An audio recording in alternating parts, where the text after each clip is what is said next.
Let's call this meeting to order. This is the June 22nd, 2021 regular meeting for the Livingston Parish Ordinance Committee. Would you call the roll, please? Mr. Harris? Here. Mr. Talbert? Here. Mr. King? Here. Mr. Jones? Here. New business, review, discussion, and recommendations of ordinances. A, Citizens Drainage Committee recommendation, detention ponds. Mr. Marler or Mr. Brian? My name is Brian Clemens. I live at 30877 Barnett Lane. The Citizens Drainage Board requested that the parish would examine the detention ponds that are being required to be built. Whenever a drainage system is installed for a neighborhood, somebody's got to maintain it. And if the parish is going to require that these things be built, then the parish should be responsible to see that they're maintained. And that is our recommendation. I think in my opinion on this, I think that at some point the council needs to address maybe an overall impact fee for all developments going in, for land on it, to address it going forward. That's my opinion. Well, the problem, I've talked to people at length about this, and the main concern is that if the parish takes it over, then it becomes a liability, and the parish doesn't have insurance to cover those types of things. If somebody drowns in it, gets hurt in it, things like that. Now, I do think we need to make sure someone maintains it. But if you don't have an HOA, or if the HOA falls away, that's who has to take care of it now. So if it falls off and the HOA doesn't take care of it, then it never gets taken care of, and it doesn't drain properly. Well, for example, right now in gravity drainage 2, there's an issue going on in Belterre. And it's to a point where one landowner is packing a pistol on his hip every day, at home. Okay? And it's over some drainage that is part of the neighborhood development. It's not part of the gravity drainage system. It's not a lateral or a waterway. And yet it's being dumped on. But if there was provision set for who maintains the drainage that's mandated by the parish. Well, there is. It's set forth that the HOA has to maintain it. But if there's no HOA, so we need to find, do you have a suggestion? The parish is reluctant to take over those retention ponds because of a multitude of different things, not just liability. It's private property, so that's another issue. Well, let's say it doesn't fix the issue. We need to fix. Let's say rather that someone needs to be designated. Right. So it wouldn't fall under part of, I know, like the 18 months that the developer's responsible and they do a final inspection. I think so, that, yeah. So in part of that scope, like if it's a curb and gutter neighborhood, it shouldn't be any different than accepting the drainage pipes, the gutter part. Well, the curb and gutter neighborhoods also have the retention. That's Correct. where it goes to, and Well, that's what I'm saying. So they who's do make sure it's responsible right for at that? 18 months, and then after that it reverts to the HOA. But what if you don't have an HOA to take over it? It's kind of our question. Right, ours too. So we can work on trying to figure out. One of the solutions is, obviously the water standing at the pond is the issue. Needs So to you be dry. need to look at, So our thoughts was that, generating tax revenue for the property tax that's coming in, and I don't know if any of that can be redesignated or not. I don't know the ins and outs of that part of it, but there is revenue being generated by these new subdivision lots. So some of that should be able to be worked in. Same thing is with the street or the drainage. If the curb and gutter fails at 2 years old, who's responsible for that? Right. It's not the HOA, No, that'd be parish. Yeah. but that would drain into that pond. Right. And look, we're trying to find solutions. So and I know neighborhoods where their HOAs have dissolved. Right. Oh yeah, for Yeah. sure. Yeah.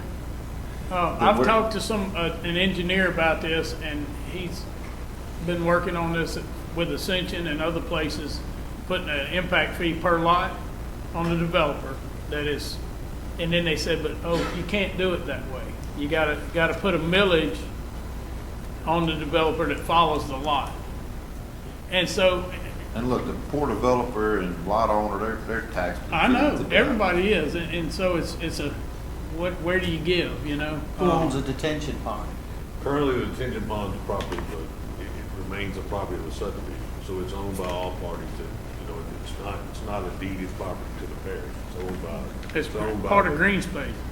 So ultimately, I mean, when you talk about liability, I mean, in the past, part of the compromise back in the day when they came up with the retention ponds is that, you create freeboard, to hold water, but to hold additional capacity, but you sold water from lots. It's kind of the thought process. You dug the dirt in the retention pond, you create a static water level, you created retention in the buffer between the outflow and the static water level, so that when you had a rain event, you had a place for water to go. At the same time, people lived on lakes or whatever, however you want to describe it, and the developer sold the lots as waterfront property. I mean, typically from a liability point of view, if you go to a school or anywhere, you'll notice that the retention at schools are all typically dry, because in a school or something like that, the only way you can have wet retention is to have it fenced. So like you go to Live Oak High School, the retention ponds out front is dry. That way they don't have to fence it. And so, the liability, the liability exposure on dry retention is minimal, because you don't have the ability, people to swim in it or Such as whatever. Journey Church on Highway 16. Right, I mean, Yeah. so basically, when you go, so the thought process is that if you went to a situation where the parish was ultimately gonna become responsible for the retention ponds, and you'd have to go to dry retention. I mean, just from a liability point of view, which, if you go, Shane, you built in the subdivision, you know what I'm talking about. They dig a retention pond and put 20 houses around them. And But raise- sometimes that lot don't go to that water. There's a, Well, I mean, there's a buffer, but, I mean, it's ultimately, the person's lot doesn't go to the water, but the land around the water is owned by every landowner within that subdivision, the way those things are titled out, a so. lot of them aren't. If you don't own lake property, you can't get to the lake. It's how some restrictions are. And look, everyone's different. Right. It's just. I But the problem comes in, just, it goes into just say the back wall of it falls out, right, and it's no longer doing the job that it was created to do. Who's to fix that? And if that neighborhood doesn't have an HOA anymore because they got mad because somebody was telling them their flowers were the wrong color, and they got rid of an HOA, who goes and fixes that pond? Because I know several neighborhoods, big neighborhoods, they don't have HOAs anymore. right. Yeah. I've got one in my district on Linder that same thing that you're talking about happened. The back end of the retention blew out, and they had to all pull their money and fix it. And if they wouldn't have fixed it, Well, typically, Well, they wanted their pond. So Typically- when it blew out, it all drained I out. mean, I think it's one of those situations that, there's always revenue to be generated in subdivisions through special assessments. and look, I don't know that it's a common problem with these things. We're kind of looking at, just say it was built in the pipe letting the water out was originally sized too small. Well, who's gonna check that when it's flowing and say, hey, notice the right size pipe, or no, it's undersized? I mean, It should all be done. it's simple outside. maintenance things, but Right. the HOA aren't gonna have qualified people to do that. And again, that would address the issue in Belterra, which is going on right now. Right. I mean, look. And look, we just I don't kinda mean to make- be, I don't mean to be dismissing. We've talked about this for 5 years, and to be honest with you, when you bring it, to different groups that, would have to help you with the evaluation of this thing, whether it be the parish engineer, administration, or whatever, the pushbacks on the liability. And I don't disagree. I mean, because I've got several in my district that have great HOAs and are able to maintain their stuff, and we've got some that, fall in disarray. I think something we just gotta research and. Well, I agree. There's an easy solution to that, but I do think of one of the methodologies we can maybe apply going forward would be to do some sort of impact fee to where there would be Yeah, a set. well, and that's why I said, I'm talking to engineering firm, and they want to meet with all of we could all go, but they said legislatures actually having to put in Ascension where they put special assessments. You can't just put a lot fee.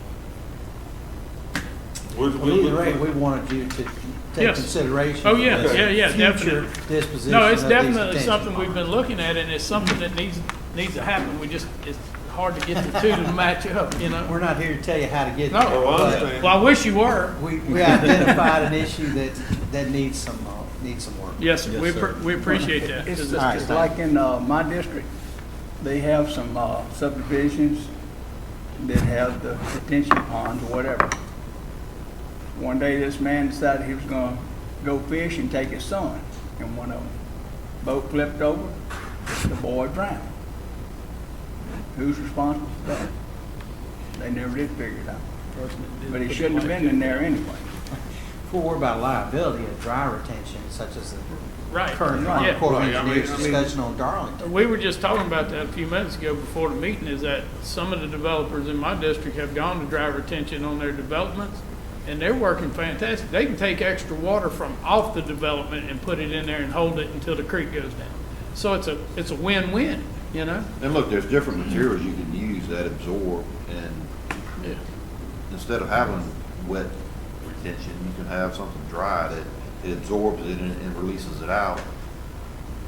And, you know, different stones, there's all kind of different Okay. products. My property just north of yours, Cooper, I have a pond there, but the top 2 feet is there for retention.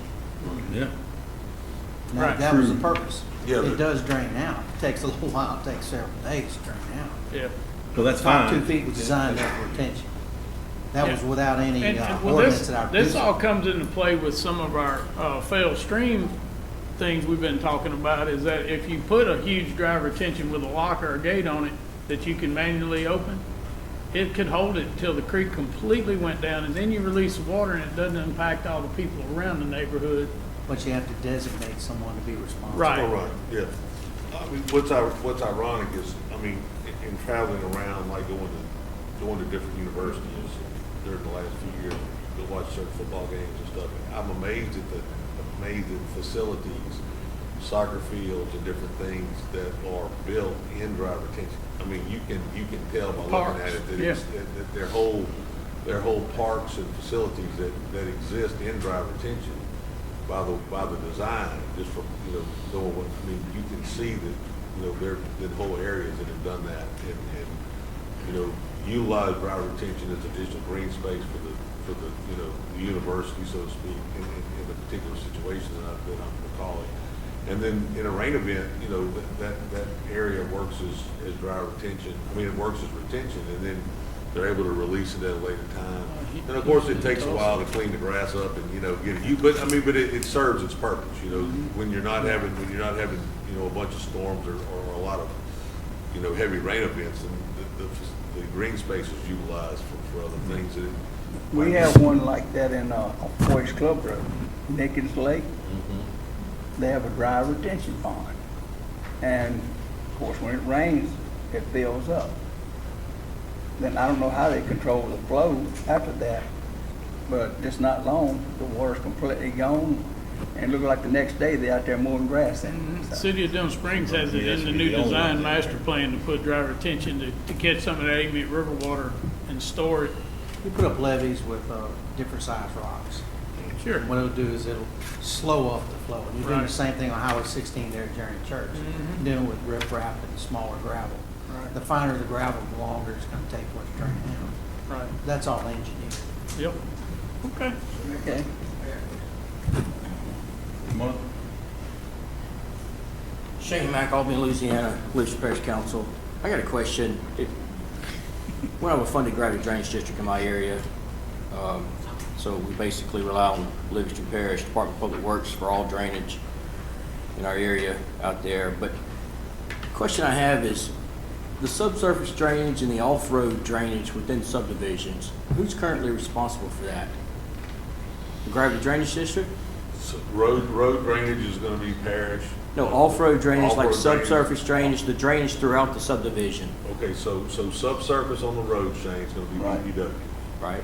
Laterals and cross culverts under the road belong to the parish, and then the relief from those cross culverts belong to the dredge.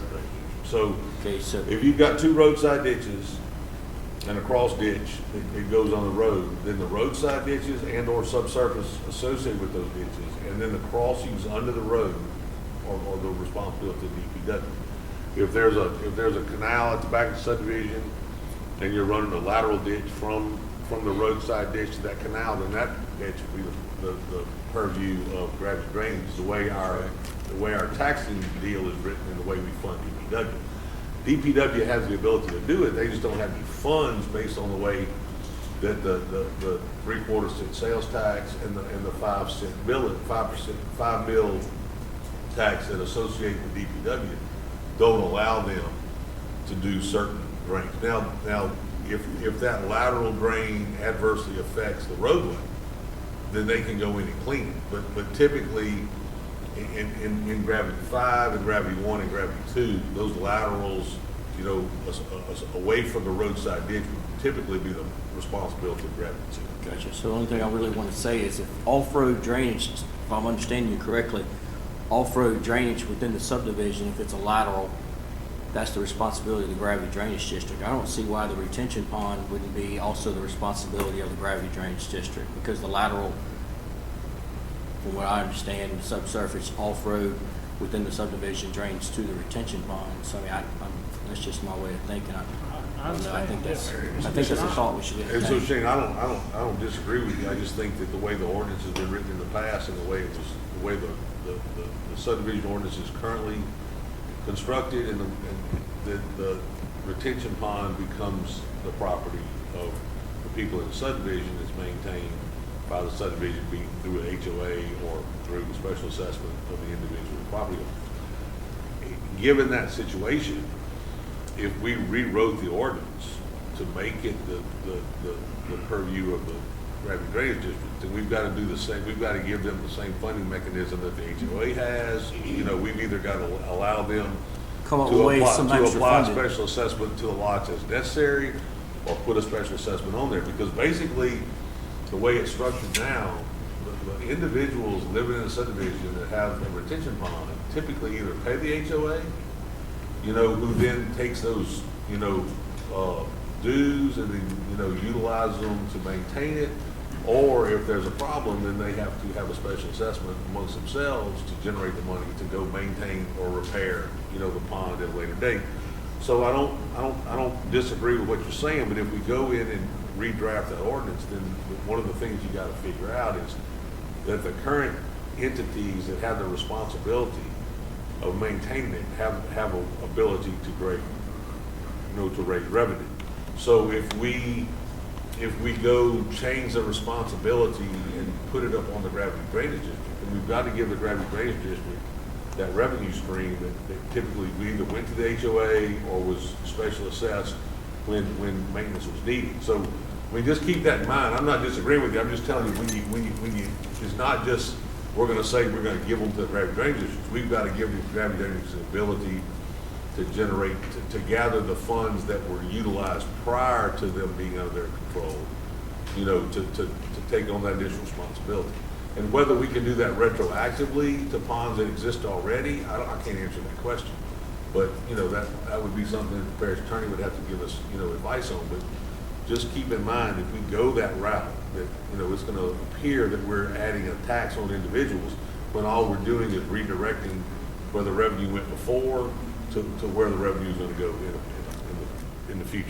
Also, when the tax in the funded districts went into place, I'm pretty sure the language is clear that they only do like laterals. And I mean, it's not going to be included in the language in the tax. To use tax money that was collected by the drainage district to do such thing might not be To add within, something like that. yeah, it might not be within their purview, or just they can't do it. It's a good point. I'm gonna look that up. Yeah, Right? check Okay. it out, Shane. We'll move on. Item B, discussion of Chapter 6 alcoholic beverages. Mr. Talbert, did you want to? Well, look, okay, so this is, we have a couple issues that, as I understand it. We have a situation where we, as a parish, have an ordinance that talks about a distance between a church, daycare, or? Yeah, and School. business, selling, school, or other facilities. And it says, okay, so if you go down to section 60-30, contents of application, location of businesses. It says no permit should be granted hereunder to any applicant when the premises in which the business is to be conducted is situated within 500 feet of a building used exclusively as a regular church or synagogue, public library, public playground, school, or orphan's home, except school for business education connected as a business college or school. Provided that this provision of this section should not apply to premises which are maintained as a bona fide hotel, railway car, fraternal organization, or any premises licensed on or before February 23rd, 1973. So basically, you know, if you had a license before February 23rd of 73, you're grandfathered in. The interesting deal is when you read it, it talks about, you know, a business, you know, within 500 feet of a building. So there's never been a clear definition in the measuring of, are we talking property line to property line, or are we talking structure to structure? It seems to me the common sense of impact of this is structure to structure. We have in the past relied upon the state to give us a recommendation, except the state law is, Lawrence, 300 feet? Is that, so the state law is 300 feet. So typically we have known if it was 300 feet. The ordinance was amended from 300 feet to 500 feet back in, back about the time Bass Pro, was it Bass? Was it Hooters? It was Hooters that challenged the law. Yeah. Based on the fact that our laws were based on the wards and we didn't have wards anymore. So, you know, Livingston Parish was, you know, beer only and dry in particular areas. And then I think as the Bass Pro development came around, Hooters came around, they challenged the law, and that's when Livingston became wet throughout the parish, and it was not beer only, and alcohol could then be sold. Right. At that point in time, if I'm not mistaken, I think it was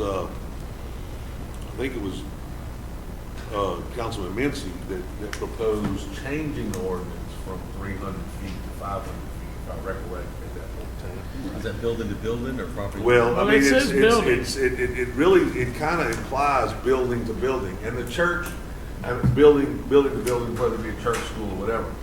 The state has a different, and it doesn't identify as a bird flies or as you walk. The state typically measures from front door to front door as you would walk. So, you know, you don't jaywalk across the interstate. You know what I'm talking about? I mean, Right. you would measure as a person would go down a driveway, you know, go to a crosswalk, cross, you know, and that's how the state typically measures. We don't identify how. So probably we need to address specifically, we're gonna measure front door to front door. We probably need to talk about, are we gonna measure as the, Well, you know, C says the method of measuring the distance requirements set forth in subsection B of the section shall be from the nearest point of the property line of the church and God. okay, so we need to amend To the that. nearest, That needs to go away. Okay, so- Door to door. So basically so I was wrong. Okay, so we designate property line to property line. Yeah. Do we designate as you walk or as the crow flies, or is it not identified? That's what, I have never had anyone go out and measure as long as I've been here.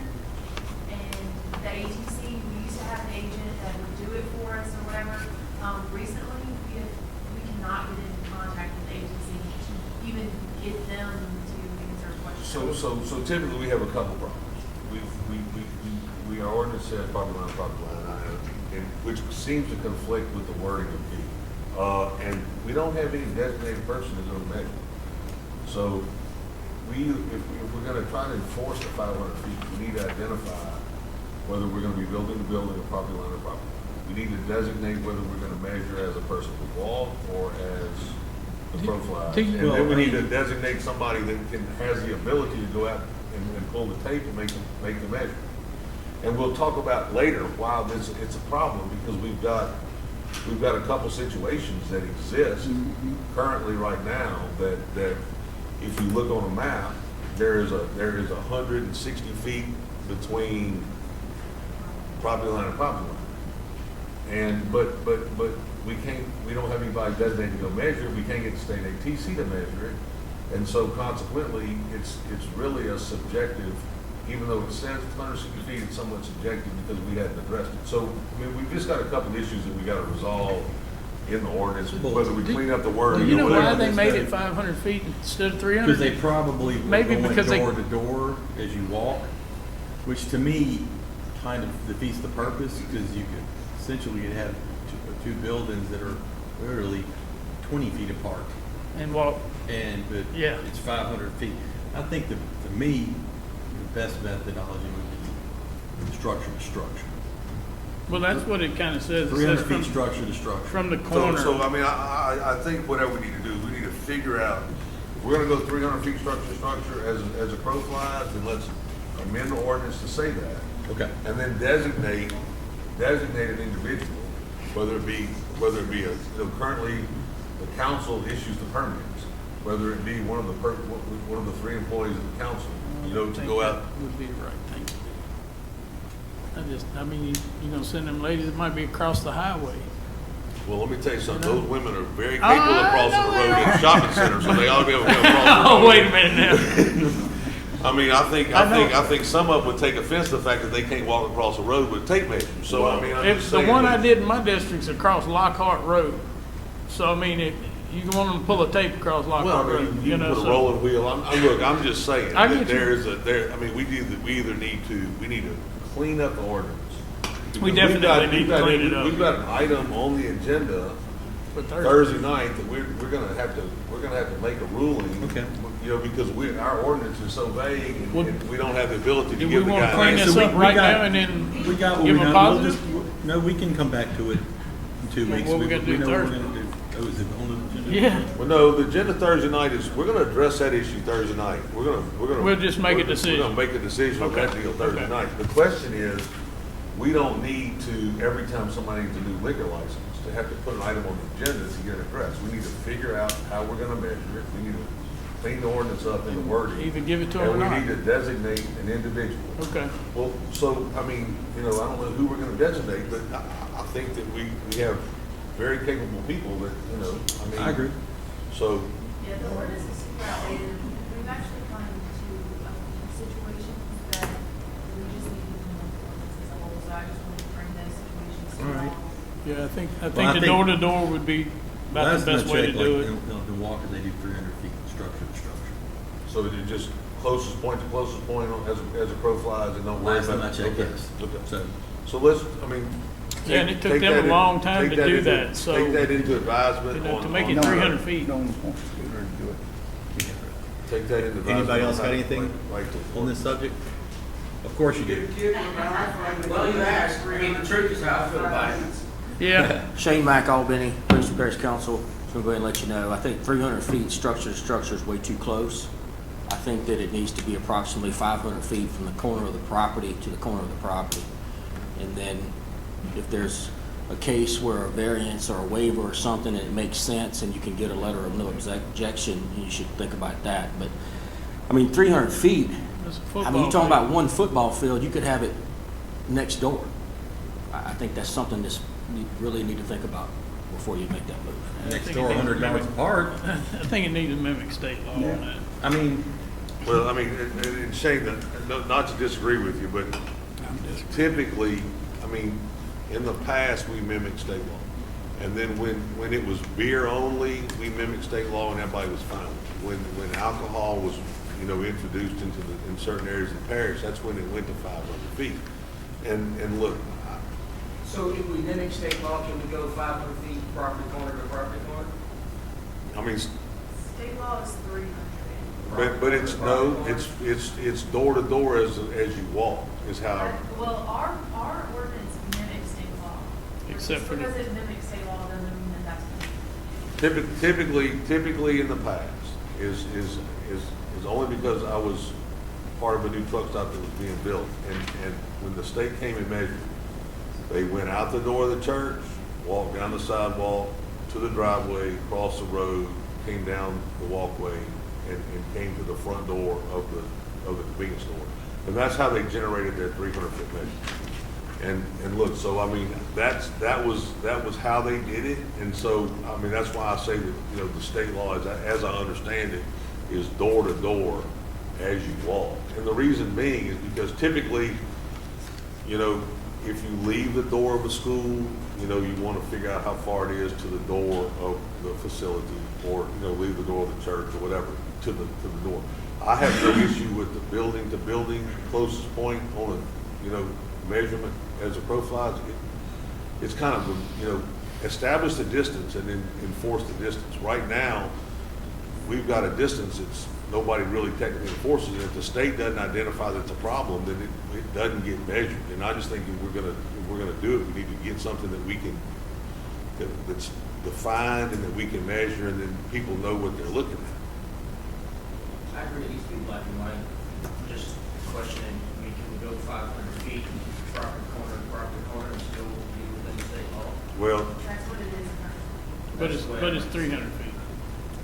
we just have to, I mean, look, we're gonna work on the wording, and we'll debate it in 2 weeks at the next council, at the next committee meeting, and then, you know, it'll get introduced at some point in time, we hammer it out, and we just have to see what the public input is, whether it's 300 feet or 500 feet.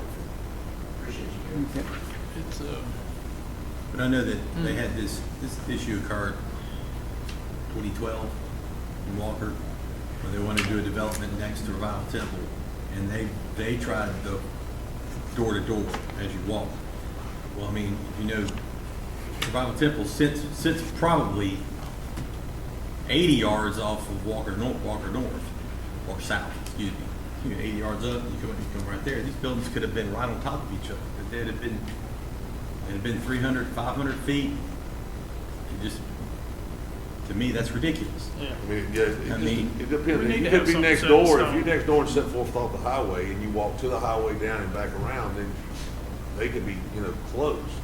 I think the 300 feet structure, at least you know exactly how far it's gonna be between Minimum. That's what it's at a gonna be. minimum. Yeah. So, So, just questioning, 500 feet property corner wouldn't mean that the property would have to be 500 feet. okay, apart. so you're gonna hear about an instance later on, I don't know if it's tonight or coming up in the future. There's a gentleman that owns a piece of property. Technically, right now, the two properties abut. Do they abut? I think there's a couple pieces. There might be some property between them. He's actually gonna subdivide his property to create a 500-foot buffer, property line to property line. So in essence, you can write the law any way you want to, measure property to property line doesn't ensure that you get any more distance. I mean, because let's measure structure, and then, Yep. you know, because you can go amend the property line, you can't move the structure. Can't move that building. And so, I mean, I'm just telling you that, I mean, there's just some stuff that we've had happen recently that's kind of unusual, that's brought attention to the fact that there is a flaw in the way we measure and the way our ordinance is written. We just need to get it address And it. that's why I said structure to structure, because there's very little wiggle room on that. Yeah. I mean, you know, it's the structure. I think that's the way it should be structured. Yeah, I think Anyway, so too. We'll Yeah. address that in 2 weeks. Let's, yeah, we'll address it the next week, we'll bang Okay. it out, so. All right, item 3, old business, review, discussion, recommendation of ordinances. A, discussion of proposed section, chapter 125, slab survey. This is the, item that Gravity one. Mr. Ricks referred to wording. And Donna's- We didn't get any more guidance? Okay. I mean, look, from a builder's point of view, and I think Shane will agree with me 100%, the timing of when the slab survey needs to be done is critical. And so I think that it's imperative that the Home Builders Association, a lot of people have a lot of input in when this thing is generated, if we move forward with it, you know, with where the survey. Because, you know, and I may mention before, and I think Shane got an info I'm talking about, a 24-hour delay in pouring a slab could be a 2-week delay, depending on, you know, weather patterns and some other stuff. So I think to, you know, if we don't know when we're gonna require the slab survey, and you know, whether we're having, the way the ordinance was introduced from Gravity One is they wanted us to submit the survey to them for their approval, which who knows how long that process will be. I'm just telling you, when you've got one dug and poured and sprayed and ready to go, to then have somebody come shoot a survey, come shoot an elevation or distance from the property line, and then submit it for approval. Maybe You know, rain. it seems- They it don't- seems they don't to- meet but every I mean, 2 and weeks. so consequently, and Shane can comment on this if he wants to, I think that, there is a building package now that most finance places require, when you're funding, that you have to establish, where the slab is on the lot typically, am I correct? So when you Shane? get your plan, when you submit plans to the parish planning, you have a plot plan. It shows the dimensions of the lot that you're building and a 2-scale drawing of the structure you're building on a plot plan that's given to the parish when it gets red stamped for approval. So we've already submitted one piece of paper showing. So to get a slab survey, so that means before you pour concrete, so technically back up, a slab survey technically is after the concrete's poured. Right. That's a slab survey. Most banks require that. If you're financing, you do a slab survey, you receive your first draw of money. Some banks have went to what they call a form survey. This makes you set your forms. You can still have your plumbing going in it, whatever, and then you have to have an engineer come out and stamp it or draw it. Right. So and then at the very end, you have to have it's an elevation requirement, which, every house has to have it, and they draw it out one more time. So it's a lot of redundant work that's being done. I'm assuming somebody had an encroachment issue is why this is about. Well, yeah, and I think the thing that, and we had this when we went from the setback from 5, when the setback used to be 5, we went to 6 and 7, and talking to builders, they like, make us responsible. Make us responsible to make sure that we're within the deal. And then if we make a mistake, then it's going to cost us a ton of money. So I think that the issue is that there's been some encroachments and nobody's ever really addressed the encroachment. If you poured a slab within the drainage servitude, you know what I'm talking about, or encroached upon the drainage servitude, and there was some recourse, you know what I'm talking about, you would darn sure make sure you didn't make a mistake. So that was, the reason it came out was to ensure that no slabs were poured, encroaching upon a drainage servitude. But there's so many checks and balances, So let's just do a hypothetical. Okay, so I have my slab. I have a guy come out, do a slab survey, and then I got to send it to District 1 for approval. So what, do I bring it to the parish, and then the parish gets it to District 1? Is District 1 going to have someone up here working? That's what we talked about, the timing of this thing. And Right. so, the administration had requested a 2-week delay. I don't know why there's been no response in the 2 weeks, but So, look, and look, I can tell you haven't why. looked, but I'll look. So there's somewhere in the IRC code, I believe, that you leave your front boundary line of property corner and one side, and then an inspector can check a setback and check your sideline, which should coincide with the plot plan. why don't you look that up, send it to me, and then we'll see if we can work that And look, in. that's all, that's been sufficient Yeah. forever. And look, I do Mr. understand. Garber, I know whenever I was building, we set batter boards. And that should be enough to determine your distance from your property line. And it's also could set your elevation. But and I think the concern is that property lines and drainage servitudes are different numbers. Or a lot of. But I'm times gonna tell you something else that I've seen happen in a very new subdivision right now. So we've had the map that we purchased lots off of, and I guess it was a preliminary, it wasn't signed off on. And then the final map, the drainage areas, the lots change. So you think you got lot 14 with no drainage on it, well, when the final map come out, well, 14's actually got a servitude on it. Okay, so it's no big deal. You just gotta realize instead of being 80 foot wide, it's 70 wide now, and you have to have a house for that. And that's part of being a competent builder. You gotta give us guys some credit. I know everybody thinks they can build houses, but everybody can. That's why you have it, that's why you try to make something for these slabs. Right. Yeah. So, being as it goes, Yeah. we defer 2 more weeks I here, the agree. administration comes back with some of their timing situation. Okay, item B, discussion of wetland determinations on preliminary plat maps. I'm assuming that's what the majority all here to discuss, right? Show of hands.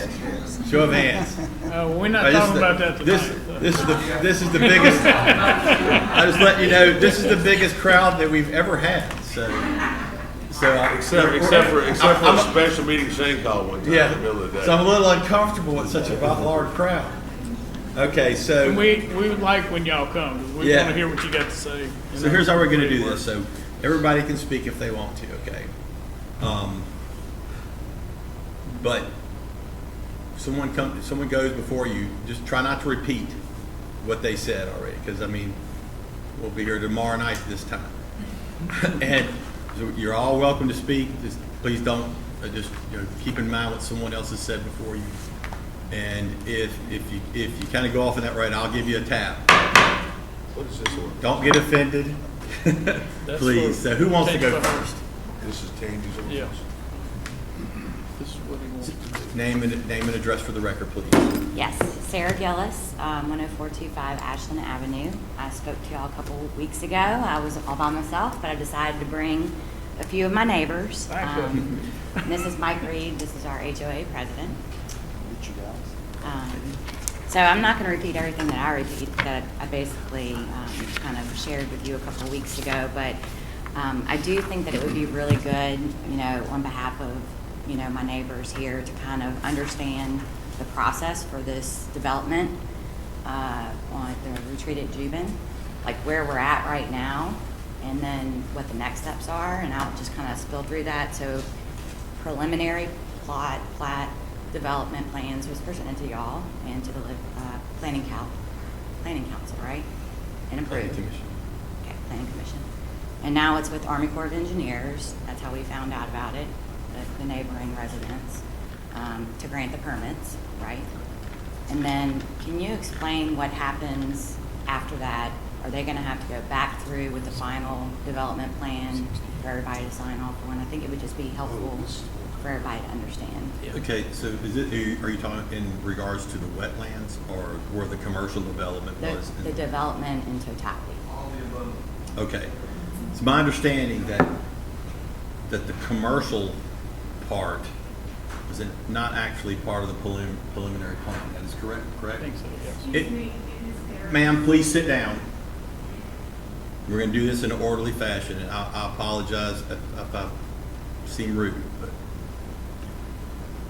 it's not part of the, it looks like it is. This is what I'm told, because the way it's drawn, and I really do want to put into, I was discussing with these guys earlier, where you have to draw a line, but maybe a different color line on what we get in the future. It's like I was explaining, it's like giving you a map of Louisiana and then telling you to draw where Livingston Parish is, where there's no boundaries. I mean, you wouldn't hit it. I would like to be able to see exactly what it is. And to what I looked at it, it looked like it was part of the development. I'm being told that it actually wasn't. Now, if they own the property, the commercial development really wasn't part of the, I guess, what they're doing for the housing part. But I'm gonna get an answer on that, because what y'all got in the mail, and I'm assuming that came in the mail to y'all, right? Yes, sir. Wasn't sent to us. And if it's separate from that development, it's like somebody builds two things, but that's not actually part of that development. And they're saying it's not part of that map. So, go ahead. Sometimes a developer will own a tract of land, and the engineer will go ahead and plot out 5 phases of subdivision and know where they're all gonna be. But they only wanna address phase 1 for a particular reason. There might be some commercial on the road frontage that they don't wanna address in the initial.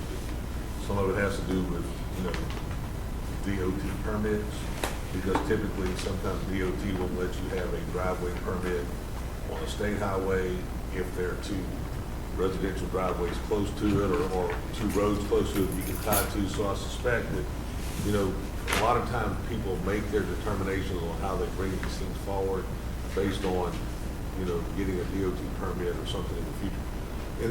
So consequently, they'll design the whole thing and then bring phase one to you. And you vote on phase one. And if they have a change later on, it doesn't impact, they don't have to come back, to redesign. They make their change and bring phase two, phase three, phase four, however the filings go. But the drainage from day one was probably all designed knowing, how they were gonna develop it. I can't speak to what happened on this particular one with the commercial that showed up in the map later, but I suspect that they had a reason for wanting to bring the commercial separate from the residential. But it was probably designed with the drainage to go for the commercial to go through the residential. We don't even see that. So initially. that 4-acre tract that I think, Tracy, you thought was green space at first. You didn't Yes. realize it was commercial because the. Well, I was preliminary- guessing. I mean, yeah. right. Yeah, because we didn't, no way to know. So that font type, if you look at it really, really, really, really well, Yeah, it's hard says to see. commercial. Yeah. Does It it? just didn't show what they planned on the Right. commercial. So- So I think the developer, based on my conversation, does not think that he has to go through any more processes. Well, I mean, just to So- I mean, as I remember the application and as I remember it set before us, it might have said commercial on it. I don't think it identified commercial. We didn't know whether it was there lots. now or It if didn't- it's it didn't- future or it anything. didn't develop, identify commercial lots in the application as I saw it. Probably So, got the original right Also, there. it's too small to read. I mean, with, but Right. So Yeah, what see, that's what we happens saw. next as far as? That's what we saw, and that's what we voted on. Right, and it met every aspect of the ordinance, so there wasn't any question. Until we got this. And gentlemen, my name is Mike Reed, President of HOA. I got a quick question. What is the Corps of Engineers? Do they have the final say on this development? No, all they have to say on is whether they have, what wetlands they have and whether they, how much they're gonna charge the developer to be able to use it. Okay. That's what they do. So, no, sir, to speak, you have to. Well, I get, you're right. They don't charge. They tell you, you have to mitigate it out and use it however you. what's a wetlands bank that it?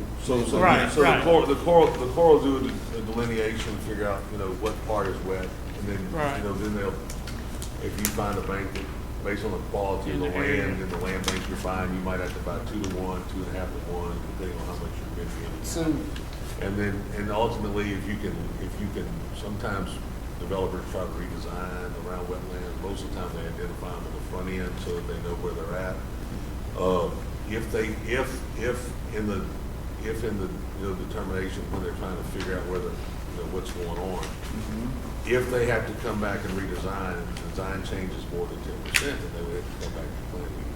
okay. But other than they can make some modifications to the original design as long as it's not more than 10% variance based on lot number or, I don't know the calculation based on how the Right. engineer determines whether it's a, increase of 10% or not.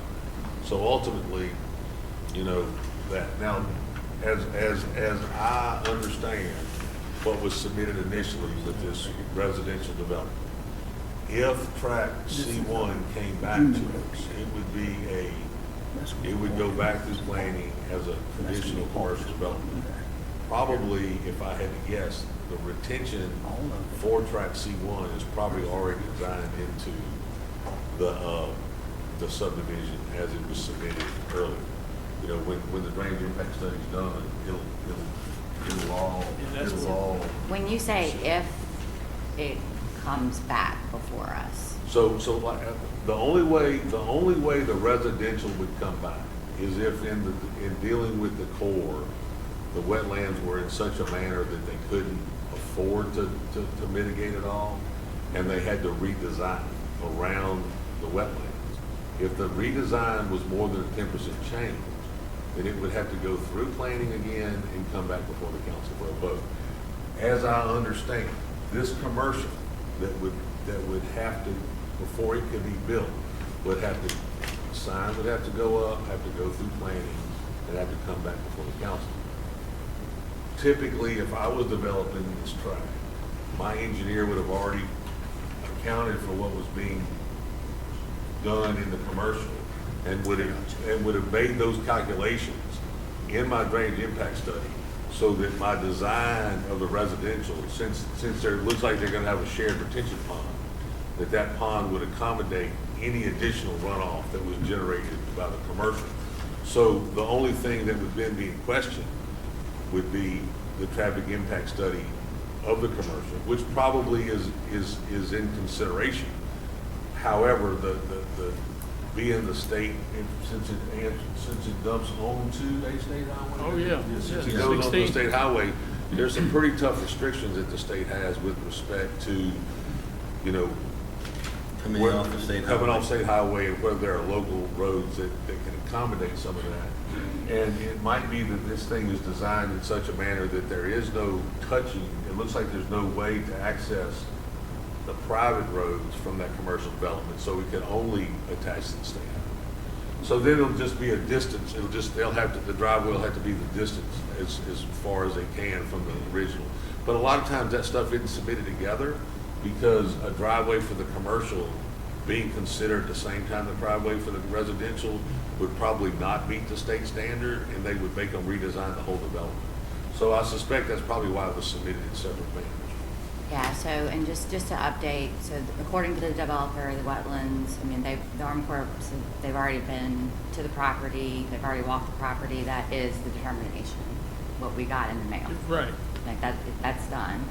And then he also made the comment that the commercial piece was already approved by you all and the planning commission, he can build whatever he wants. We've never seen that. And then just the other thing I just wanted to fill you guys in on, you know, we've had a lot of residents become more aware of this development and very concerned. We have over 200 petition signatures that we sent to Army Corps asking to deny the permit. You know, showing pictures, several people have sent letters. Mr. Harris has a copy of all of the petition signatures, and, you know, I just wanted to express our concerns as neighbors of Oak Hills, Carter Hills, the 3 or 4 adjacent houses next to the development on Jubin Road signed the petition, and then Ashland. I think I'm with y'all on this. If it were up to me solely, there would be a lot less development. But especially in my district, I'm not sure. It's Getting kind of tight. we can't handle the infrastructure. Can't handle the Our people, and drainage. especially at the cost of the people who already live here. Yes. So I mean, I totally agree. Until we zone this parish, and when we zone this parish, then we'll have a say. And this board that sits up here on Thursday is the one where we get blamed for a lot of things that we have no control over. From that point on, we'll have control over it.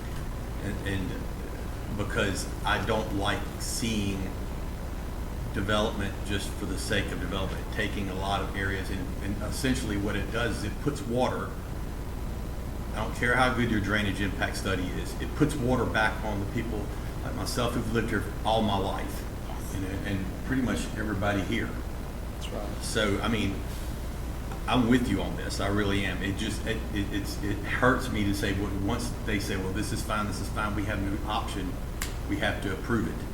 Why is it as a parish, as we are parish planners, city planners, why can't we put a hold to construction, get the infrastructure in place? Let's collect some tax dollars and get some things implemented before we continue to put the wagon out in front of the horse all the time. Well, in order to do a moratorium that you're talking about, Mhm. I think you would have to have a Plan in plan place, and working it. an end date. Yeah, You'd have to that's say right. it has to be, the Why can't we moratorium do lifted that? on this date. I think you all guys, all of y'all agree, and just like you, Trace, just alluded to, we got a problem. Oh, we got a problem. And, you know, as us, as leaders of our community, I think it's important that we recognize the problem and just put things in place. Yeah. And let's go ahead and do that. Mike, our problem is that we are like the legislature. We can write a law, we don't have any enforcement, we don't have any money to spend to fix the drainage issues. That's administration. So we could do our plan and say, we're gonna do this, so we're gonna shut things down for 6 months until the administration does what we drew. Sure. it just doesn't, All the power You know? falls on the administration. yeah. in And, that We need to regard. push on them too. It's- and in their defense, it's a lot of, it's a big job, but it Sure. needs to be handled. And And- funding, Right. just getting it done Sure. is a big deal. Well, you know, I served on the planning commission. and Sure. 1 year during Bubba's tenure. I myself, you know, seen back in 2015, we got a grant for $1 million to put things in place. A zone, you know, commercial development, zoning property for commercial residential. That was a waste of $1 million. No one even voted on it. You know, so, you know, again, you know, we can't continue to kick the can down the road and expect for something to, you know, the definition of insanity, keep doing the same thing. You talking about the master plan or? Yeah, the master So plan, that was it. we actually voted and put the master plan in place, but we can't, Is it implemented? oh, yes, sir. It is. But Yes. we can't do it.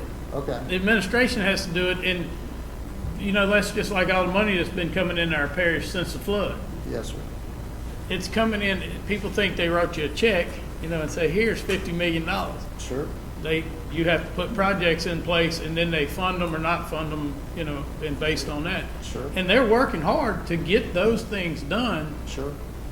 but they won't let you dredge. So you were on the original master plan committee?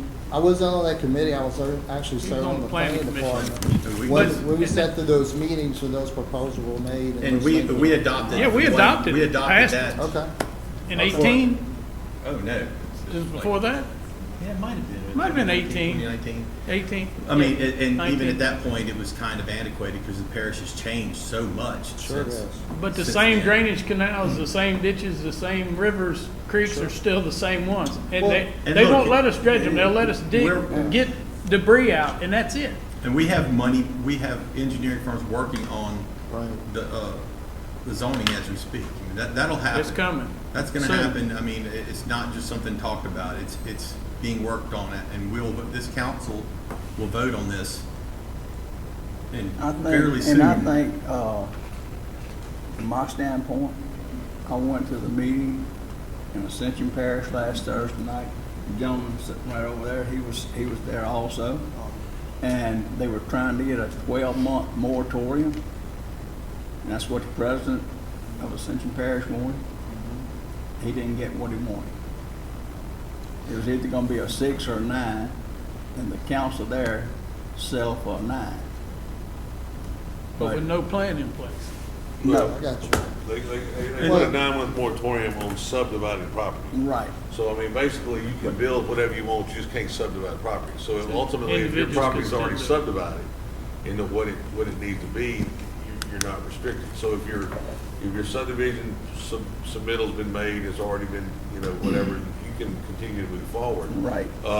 And so if I want to build a commercial development, I've got a corner lot somewhere, that moratorium's not going to restrict me. It's going to just restrict the subdivision property, is how I understand the way the think ordinance that's was, probably the the best way way it to was do written. it. So ultimately, if you want to give your kid a lot, you're not going to be able to do that during that 9 months, because you're not going to be able to subdivide that piece of property. But any other property that wants to be developed that's already been subdivided, there's no limit on the restriction or development within that 9-month period. So, I mean, I know they made a lot of headlines, but ultimately there wasn't a lot of teeth in what they did, because ultimately all they did was stop the subdivision property, but they didn't stop. If your property was what you wanted to be and you want to develop it, then they didn't restrict it. And if a developer already had some projects in the works, you couldn't stop those. Those could continue on. I can understand Well, most that. all of No, them yeah. had projects that was gonna take 9 months or more to Yeah. have them completed anyway. Well, we Well, have I understand that. thousands and thousands of lots ready to build on, Yes, and sir. are designed and already in place, you know. Yes, sir. From years, when you were on there, there's still some of those that haven't been built. Absolutely. And- Yes, sir. I'll just say this, and of the sake of everyone else's time, I will say that me and my grandfather developed this property in 1991, Ashland Plantation subdivision. We taken those ditches, we donated them over to the parish for maintaining a 15-foot servitude. My property sits on the last 4 acres, which is the second development, which is right adjacent to this new 37-acre development. Back when Buddy Mincy was back in play, Buddy did me a favor, made a phone call, Buddy made things happen. He came out there and he actually cleaned out our ditch in the back of the property, which is adjacent to Oak Hill. And we have a lot of friends back there. Nevertheless, we all benefited from it. And all of our property, where we at, especially half of Ashland Plantation, does drain that direction, north, okay? And he got in there and over this 37-acre development, he cleaned the ditches out all the way down. And our properties were maintained, and our properties were high and dry, and I can cut grass after every shower. I will tell you, back in 2016, our property never flooded. Nobody in our subdivision flooded back in 2016. But guess what, guys? All we need is a hard rain, and her house is threatened now. We don't need a hurricane. We don't need a bad storm. All we need is a rain cloud, guys. And I'm gonna tell you, I went to Drainage District 1 back in 2014. Nice guys over there. They showed up with a pump sprayer and a weed eater. Okay, that's not gonna get our ditches cleaned out. Okay, so all of our ditches, by our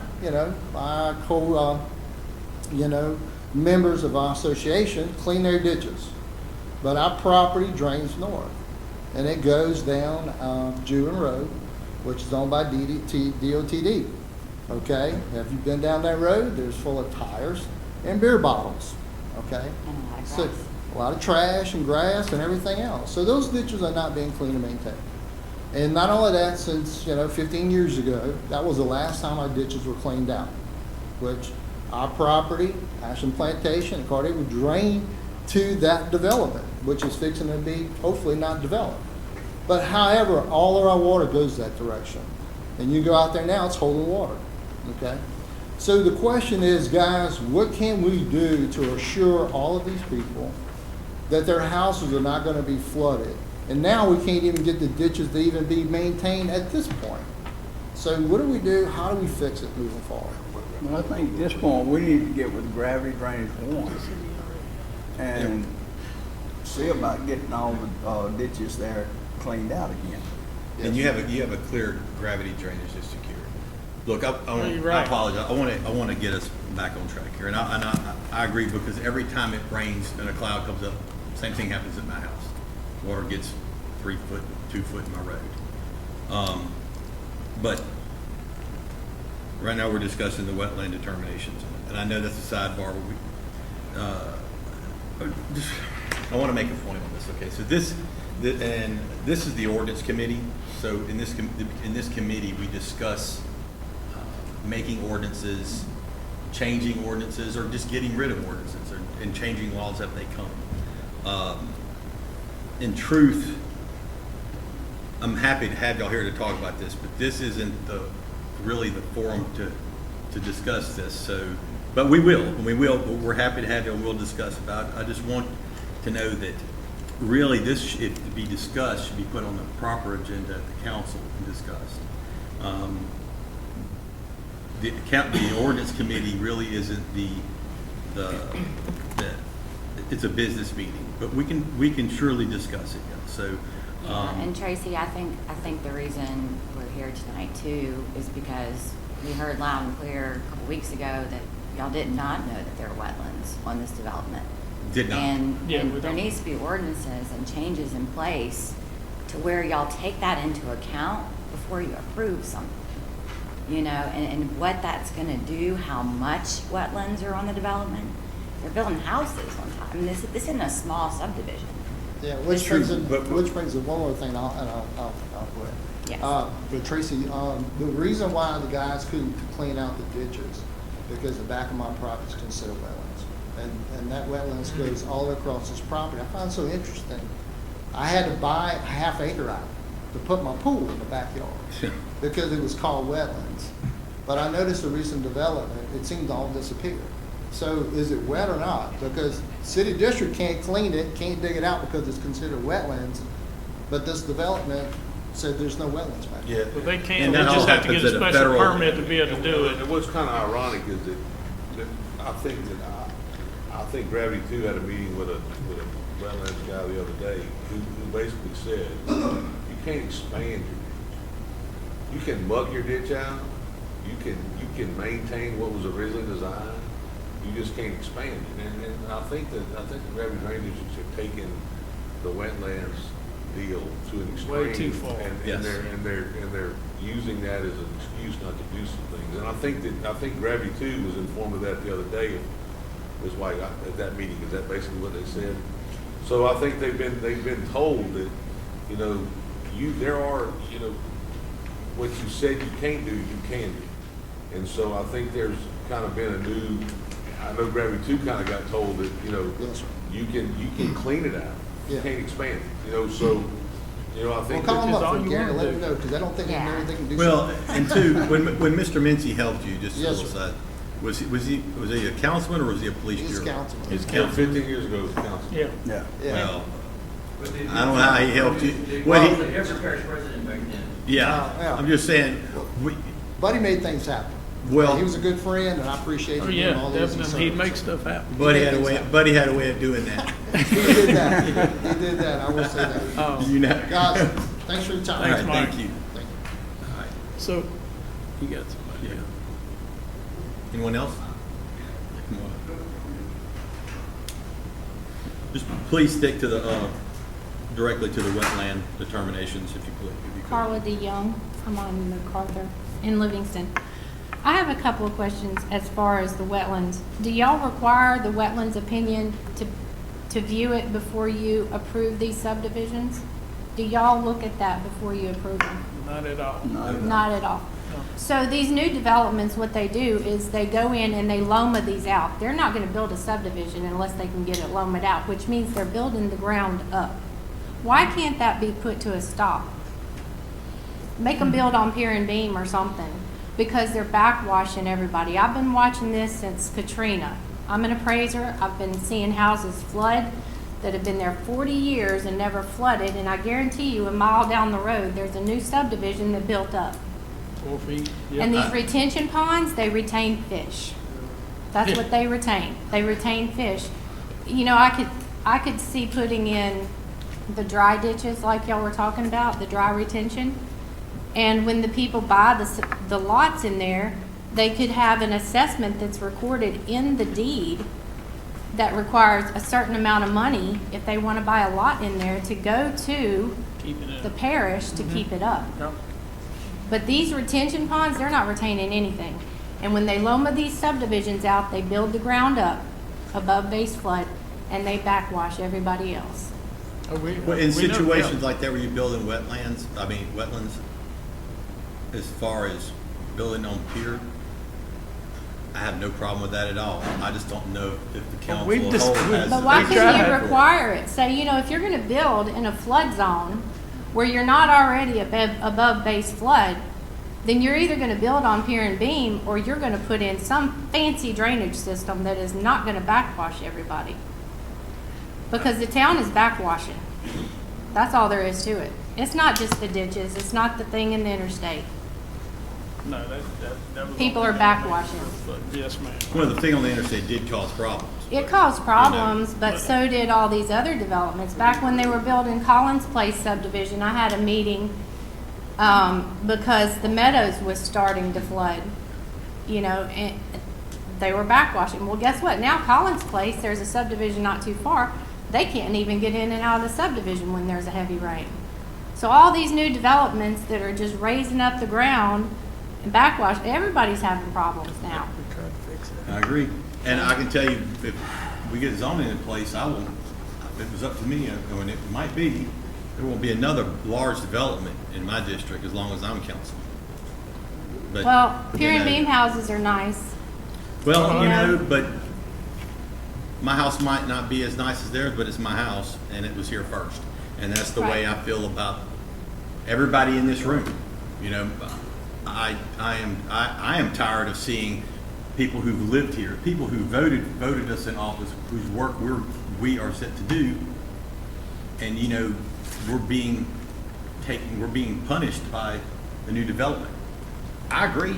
Yeah. Example, what is it, Gray's Creek in Denham? 6 foot of water through that entire subdivision. Since 16, they allowed a second filing to go back there. They LOMA'd it out, and they raised the ground about 2 feet. This is after 16, when those houses already got 6 foot of water right in the front piling. And this going on everywhere. So, it's just, Yeah. Well, we introduced the ordinance, Gary wrote, got it done right, in 2017? And it was shot down, and that kept you from building mounds of dirt, made you do pier and beam, different, all kinds of, put the walls on. Yeah, and it got shot Now down. the development's starting on the east side of the parish. Now they're getting concerned on about board. So, drainage. and then Gravity One brought us one several months ago You're right. that wanted to just happen in Gravity One that would say you can't fill, you have to mitigate anything you do. Fill mitigation on site, different things. Instead of loaming stuff out, you'd have to. I have And one it got more- shot Yeah, down. I have one more question. So when y'all do the planning and the drainage impact studies, are they based on a 100-year flood plan still? Most of them are They're- now. So we Tell have a them what they do. 100-year We flood were- every 2 years. were- Why can't they bump it to 500? When we were in office, we came in, it was a 10-year deal. We went to 25 and then said you had to do a 100-year look up and downstream. And the developers have determined that it's easier to design for 100 years than it is to look at the impact upstream and downstream. So they just design their subdivisions, most of them for a 100-year rain event now. But how often do we have a 100-year rain event? Every year? Every Oh, 2 every years? few months, yeah. Every 10 months. So 100 Well, I mean, years that- isn't good enough. If it's a 50, then the 100, then when you have the 100, they'll move it to 1,000, you know? Well, I'd like to say one thing, Okay. is I have a set of ordinances right here that I acquired from another parish. And I think this would fit Livingston Parish needs, right? Because the way it's drawn up is if there is a wetlands, you can build it. But you can only go up 2 feet or whatever they decide on. And anything over that has to be on piers and beams, which is great. Water can run under the house. I've been saying this for years. Or open Right. chain walls. Yes, or open And chain the, walls, and the things like that. retention ponds too are not working. But the thing I like about this most of all is whenever you build that house, it has to be on a 1 acre lot. They can't be right next door to each other, the houses can. Yeah, because what they're doing right now is building the entire subdivision except for the street up. I know, I've been here all my life. Tell me about it. Yeah, the streets are the ditches is what they're doing. When you do subsurface, the street becomes the ditch. And that's why it floods. Okay, and then over time, as the creeks go down, the retention lets it out. Yeah. Is that the best way? I don't know. I'm not an Well, I've engineer. seen a few subdivisions in Baton Rouge where they have the dry drainage Mm-hmm. and then they have and they work great. Mm-hmm. They work great. But these retention ponds with the fish, they don't work. They just don't work. Well, they work up to a certain rain event. It'll, if you designed it for a 25, it'll accept a 25 and not Yeah. flood the streets, but we get 100 all the time. So- 100 all the time, yep. I'm gonna get to you. Go, come on up. Yeah, the topics being discussed tonight about drainage are all very important, and I think sometimes it's kind of hard to decide exactly what's right and exactly what's wrong. But I would like to say that I challenge all of y'all here tonight, and I challenge the council. I know the council's tried many, many times to get a master gravity drainage plan in place, okay? And so, to me, I want to just clearly define what a master gravity drainage plan is, okay? So, to me, you can Google it yourself, but it's an engineered analysis, okay, of the drainage systems within a given area, okay? And it would determine the deficiencies, and to me, it would determine what areas was acceptable to build subdivisions. It would determine, what's not acceptable. And then maybe those areas that it's not acceptable, maybe you would have something in place, some type of plan where houses would have to be built up on pier and beams. To me, it's unfair to just sit here and say, oh, you need to do it on pier and beams and you don't. Unless you have all of the data, unless you have all of the facts and all the engineered analysis that drives those decisions to make sure that those decisions are important. And I know, and we've been pushing and we've been, trying to do the best we can to get a master gravity drainage plan in place. To me, the master plan that was adopted, that was a good start. But go read it yourself. I mean, it's really doesn't talk about exactly, you know, where you can build and the drainage systems in Livingston Parish and the deficiencies and how and where we need to go build these subdivisions, you know, so that we don't screw up, you know, Livingston Parish, like, you know, I hate to say this, you know, but I mean, they're having a lot of trouble over there in Central Parish, and they got more money than you can possibly think of, you know, and it's because, to me, they just now, if you go read yourself, they adopted, they're trying to go have a master drainage plan being put in place. If you go read what that's about identifying the drainage systems and the capacities and the flow rates and the stormwater runoff and everything, and where they should be building in the future and where they shouldn't be building in the future. To me, that's what we need. We need some type of factual documentation that helps us make the right decisions. You're right, we asked for that. Another Matt, thing is, you're on the council just like us. I know, and we And if you put one together, I'll vote on it. the help of the Livingston Parish Administration Office. Wow, absolutely. Yeah, well, we've asked for Okay, one so change. one thing I feel that we need is in our drainage districts now, we need to start on the south end or lower end of the parish, working our way up. You Bubba, can- let's stay on topic here. I am, I'm no. You're right. because it all has Wetland something to do with that. determinations on preliminary plat, that's what's on this agenda. So, Bubba, Okay. this ordinance that you got contained, this 2107, this addresses way more than the wetland. Would you like for us to consider this as the whole part of planning and development, all parts of this? You want to consider the wetlands thing? I would. Okay, so, look, this is pretty intense deal that addresses a lot of stuff, so. Well, I we would can- say- No, I just think No, that, here's what we can do. I think if we're gonna move forward to this, that we probably ought to put something like this on the website and just, you know, because look, distribution needs to be made and people need to look at the evaluation, make evaluation of how, I mean, everybody wants to know how it's gonna impact them. You know, every Right, developer wants right. to know, every property owner wants to know, every engineer wants to know. So we need to, we need to put it forth, but I'm just wondering, I mean, I don't have an issue with, analyzing what it does different than we do and what the benefits would be, but is that, I mean, if you want to discuss this in 2 weeks and you want the council, the ladies of the council to put it up and just tell people that we're going to be talking about this in 2 weeks, that this document needs to be shared so that people can read it.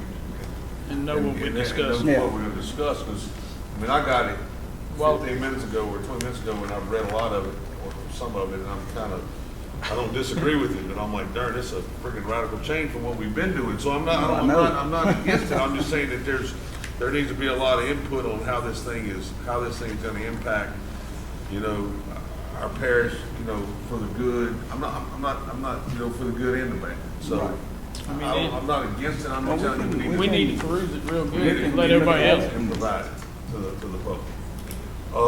Nico, do you want to take over, Tracy? Is there anybody else that wants to come and Yes, talk sir. with You can come up. respect to C? To B? I'm sorry. Yeah. Good afternoon. Hey, how you doing? My name is Mike Siegel.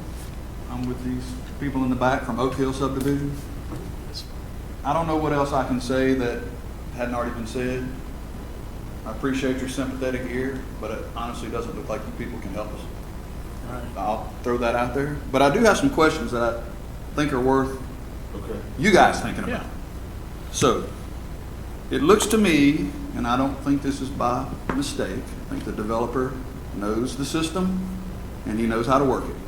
I believe you're right. And he changed what he submitted from the time he submitted to you guys and you approved it in January to now. Okay. So you're telling me that you have no mechanism No. with the Corps of Engineers to say, stop, they're So- trying to do something that they did not So, what, tell us and that we approved. what part, I mean, I guess is all I see is, I see 15B, which was a submittal that was made to us at the time. And then there's a drawing here from Quality of the commercial, which is technically not been approved, so it's gotta be resubmitted, because if this was added, it would be a 10% variance, which would make it go before planning again.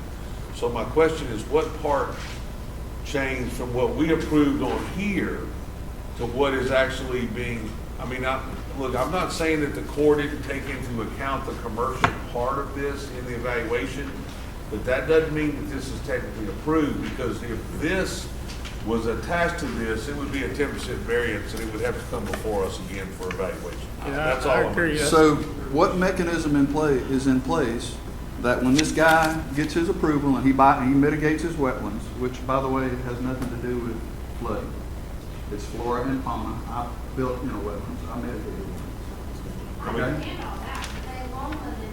I understand. but I'm Okay, just look, saying it has nothing to do wait, let's. Please, please address the Okay. council. Yeah, yeah. So, on this plot that comes from the Corps, it shows 4 buildings in the commercial development part. I mean, and that very well meet what his intent is in the future. Look, all I'm gonna tell you. But we didn't is approve that. That hadn't been approved. That was not part of the preliminary plat. And if there was commercial development in there, it would constitute a 10% variance in what the original submittal, which would require it to come before the council. Now, whether he chose to put tract C1 in his submittal for the determination from the Corps is not part of, I mean, that's part of, I mean, he's got to determine, he's got to get that, he's got to He get. just submitted all his phases to get one permit from the Right, Corps. and it's That's not, all. the Right, commercial yeah, he development is made- not in the wetlands anyway. No. So he doesn't have to get approval from the Corps to do anything. No, I think But- Mike's question is that in your original thing that you approved in January, it does say in very fine print that there's commercial development in lot C1. So they're saying that they do not have to come back to you. And that's what we want to know. Well, is they do. y'all are They're saying to wrong. us right now And that they're not wrong. they're not being truthful with you. Okay, but what power do you have to tell them that, no, you still have to come back to us? Well, they'll have to submit. The planning commission, the Well, planning we're gonna- department, but we can How do you get make with Mr. them Sam. submit to you when they think they've already done everything they need to We- do? Well, because they can't just start building, because they have to get Permits. other permits and permissions for within the parish itself. Right. They roll Tell over you what, there. let's take a 5-minute break. Lauren's gonna look up what was originally done Okay. in, when it was submitted. The map was I think that would be 12/17, very so let's helpful. figure out. Yeah, let's do that. Okay. That was the January planning Pause commission, break. and then the You council wanna meeting adjourn- after. We're gonna take a adjourn? let's Yeah, take a motion for a 5-minute 5-minute recess. Yeah, second. I talked to, We're going to take a break. okay. 17, proudly serving the Florida parishes. All right, let's go back to order. You Okay, gotta vote it back in. Yeah, motion to, motion yeah, motion to, Yeah, second. second. All in favor? All in favor, say aye. Okay, so we went and pulled the original application and what we approved. We approved a 37-acre tract plus for 146 lots. And if you look at the residential lots as they're numbered, there is a residential lot 146. 1 through 146 are residential. And the commercial tract in the center is not identified as a lot. So the initial development that we approved was for 146 residential lots. So if they tried, so we did not approve the commercial development in the center. And for them to say that's part of the original improvement is not accurate. And for them to try to add that, whatever the size would be a 10% variance on that deal and would need to come back before the council, because that center tract is how big according to this? 4 acres. 4 acres. So 4 acres would be a 10%, if they added 4 acres, would create a 10% variance and would require them to come back before the council. Because all I can tell you is that approval was for 146 residential lots. And I know the commercial's a bona fide contention with y'all. It was not approved by us and should, if it was tried to include it in the development, would create a variance of more than 10%, which would require for a complete resubmittal and to come back before the council. And where is the check and balance that enforces that? When they go somewhere to start building a commercial property, where is that check and balance Okay, that so would force them basically, back to? as we approve the preliminary plat, it then goes to the parish planning department, and then the parish engineer would require, according to ordinance, traffic impact study, drainage impact study. They would look at the design, Anything with relation to sewer, if it was gonna be tied into sewer, would then go to the sewer department for evaluation. Anything with respect to the driveway permit would have to get, approval from DOTD, as it touches a state highway. The traffic impact study, DOT would then evaluate based on the number of lots, whether a turn lane or deceleration lane would need to be. Right. And it would come back before the parish engineer. Any drainage with respect to that would then go to the Gravity One, if this relies on Gravity One. Gravity One's engineers would evaluate the drainage. If they had any concerns, they would make comment along with the parish engineer for evaluation. And then once the parish engineer said grace over the development, then it could be approved by the parish engineer to move forward, based on the fact that it was within the guidelines set forth on the preliminary plat, and it did not exceed 10% variance over what was originally submitted.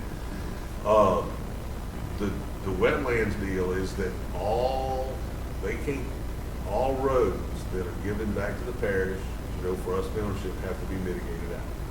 So there cannot be any wetlands within the parish right of ways, as I understand the way the ordinance is structured. And so typically, some developments, once they get approval from the parish that in a signed plat, they can start construction. But typically, they cannot do construction in the wetlands until the mitigation has been done and all that has been, taken care of. So once the parish engineer says grace over the development and all the related entities within the parish have evaluated how the development would impact them and have applied, then a final plat could be approved and they can start construction based on the final plat.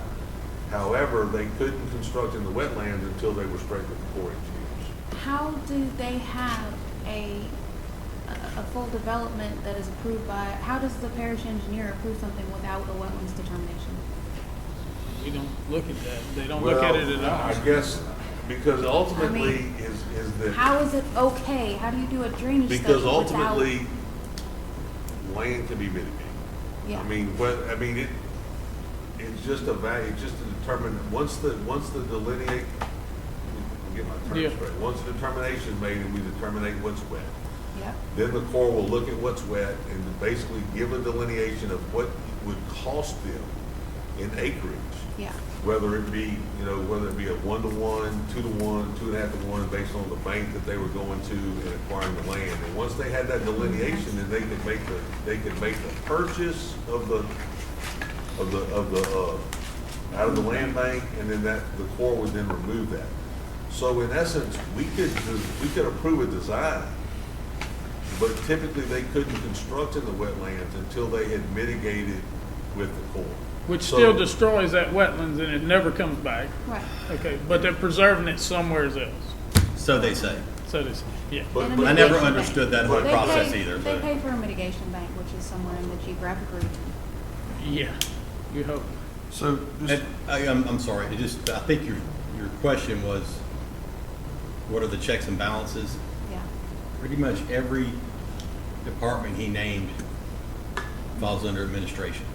so who is administration? We've heard that about 40 times. Okay, so- Two people in this room that know what you're talking about. Parish The president? parish president. He controls parish president, DPW, permitting, Planning, the parish engineer, planning. it's all under the Is parish that the meeting president. on Thursday? No, No, When is his meeting? he When doesn't. can- he doesn't what- have a meeting. He How, doesn't how have- do we get FaceTime with the administration to comment on I mean, this is There's part of the supposed reason, to this is be the reason why I'm something allowing like- y'all to speak today, because this is out of our purview, and way out, but I know y'all have to have a voice somewhere, sometime. Where's our voice supposed to cut in? You have to call the Where's it- parish president's office and line up an appointment So- and meet with him. Okay, I will say this. Okay, y'all's concern is about the change. No, our concern is about the whole thing. The whole thing, well, I get the whole thing, but you talked about the change. Well, if they're telling y'all that was all approved, if I find out that was slipped through, I will make a motion to withdraw that preliminary plat. Now, I don't know how much backing I'll get on that, I'm pretty sure you'll get it. but it would have to go back to planning if we do that. So, look, with something with all you folks coming in here to see us, I'll tell you right now, if I find out that that middle part was, just said, oh, commercial, and they thought, oh, we're done, they're not done. That is gonna go back and be redone. There's no way I'm gonna allow that. I can't do it. So, I've heard the comment a couple times, if it was my development, I would make sure that this commercial part was included in the drainage study. Yeah, absolutely. Well, I mean. How do we know that it was done? Well, I mean. Do here- we know here- if that was done? Here, okay, so, I mean. We talked about it. It doesn't have to be included. It doesn't have to be. Well, included. the water's gotta go somewhere. But, okay, it doesn't have to be included, but if I, let's say I'm developing this project, and I make the submittal for just a residential. I know if I come back to develop the commercial, that I've got to do a drainage impact study. So, Yeah. in a cost-effective move, I would study the whole thing at one time. And when I was doing the design for the retention pond, I would include the runoff from the commercial into that, so that I didn't have to come back and dig the pond out twice, or move the pond to a different, put a different pond in. Because a lot of these huge developments you see with, 6 or 7 filings, they evaluate what the stormwater is gonna run off is gonna be initially, so that when they design the pond, they're done. And they, sometimes they construct the pond in phases. Typically though, if you construct the pond at one time, it tends to be, cheaper just to build it at one time. And so, look, I'm just telling you what I would do. I can't say what they would do. I would think though, from a business point of view, that they knew they were gonna do this commercial at a later date. They probably had that part of the drainage impact study, so that the flow rates off of here there would be enough capacity in the pond for retention, that they could address that when they built it. So that when they came back, the parish engineer would have already known that the flow rates existed, there was enough room or whatever to make that work. I mean, that's how I would do it if I was, so I can't say, but that's how I would do it. But my point is that you guys approved the development. You don't know the answer to that question. Are you just assuming that the parish engineer did what he was supposed to do? Well, I mean, look, I'm That's gonna the tell you what, the parish parish engineers are job. the parish engineer is pretty diligent in her evaluation of what's going on. I'm a So it's guy. her Yeah, I'm job, trying- basically. That's her job. That's her job. And That's I yes. guess, Yeah. and my last question, I promise. Are we all in agreement that as a group, we're basically saying, okay, Mr. D.R. Horton, you're a multi-gajillion dollar company. You're gonna come in and we're gonna allow you to build. We know you're building up 3 feet. We know you're impacting everybody else. There's really nothing we can do to stop you. Well, Go after it. That's what we're saying. Well, no, actually, what we're saying is that you're gonna have to take all the water from this development and send it to retention to hold it until the creeks go down from your local water outside of this development. And that's how it should work. Yeah. That- But we've already established that we have no skin in the game, and we Right. have no T. hammer to say, Enough. what are you gonna do to maintain this detention pond? And I'm an engineer, I'm looking at this, I don't think 4 inches of freeboard, that's what I read on here, in a 2-acre plot is gonna retain a 100-year flood. Hey, wait. Okay, can we just do a 6 feet. I point? think it's only 4 inches, that's giving them the benefit of the doubt that it's a 4-acre pond, not a 2-acre pond. That's a 4-inch rain. Just a Oh, you mean 4 inches? Yeah, not in the depth of the pond, but 4 inches over A the 4-inch entire rain, development. a Right. 4-inch rain will overfill that pond. that thing's got 6, is it designed, is it designed with 6 foot of freeboard in it? I can't tell. Says from the bottom to the top, 28 to 34. No freeboard. Yeah, I would think. I think that's what that means. They claim it's a 2.08 acre detention pond. I'm gonna do the On the math bottom, when I get back yeah. to my house, but 38 acres, no. Well, it's showing In the 2.08 on the bottom Stop and it. 3.04 on the top. Okay, the other thing, I think that in general, we really need to stop calling it a 100-year flood. It's a 1% chance of happening every In a year, in a given year. Well, the It's term 100-year 1% chance flood. every, we gotta stop calling it a 100-year flood. You've talked to every expert in the field of hydrology and 100-year hydraulics. rain event. It's not a 100-year flood. That is a layman's term that is completely inaccurate and it is misleading. It's not something that happens every 100 years. It is a 1% chance of occurrence in any given year.